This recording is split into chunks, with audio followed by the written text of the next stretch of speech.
Incwadi yesibili yompostoli uJohane, ilunga kuyo inkosazana ekhethiweyo nabatwana bayo, engibathanda ngeqiniso, kungeyimi ngedwa kodwa nabo bonke abalazi iqiniso.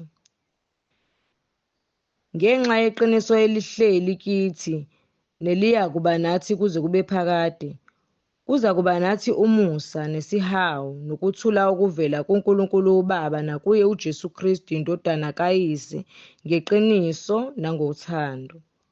Ukuyala ngothando. Ngithokozile kakhulu ngokuba kubantwana bakho ngifumene abahamba eqinisweni, njengalokho samukele umyalo kuBaba. Nakalokhu ngiyanxusa nkosikazi, kungengokungathi ngikulobele umyalo omusha kodwa lowo esasinawo kwasekuqaleni ukuba sithandane. Yilolu-ke uthando ukuba sihambe ngokwemiyalo yakhe. Yiwo umyalo ukuba nihambe ngawo, njengalokhu nezwa kwasekuqaleni. Ngokuba abakhohlisi abaningi baphumele ezweni, labo abangamvumi uJesu Kristu ukuthi uzile enyameni. Lowo ungumkhohlisi nomphikuKristu.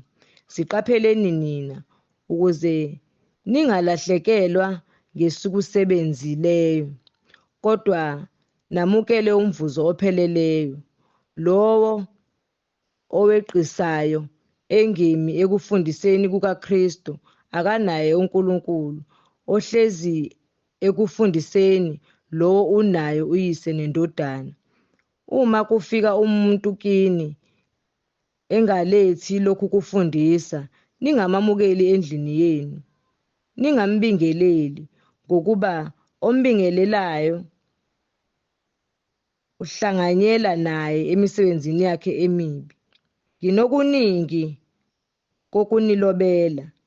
Angithandanga ukukuloba ngephepha noyinki, kodwa ngiyethemba ukuza kini, ngikhulume nani umlomo nomlomo, ukuze ukuthokoza kwenu kuphelele. Abantwana bakadadewenu okhethiweyo bayakhonza kuwe.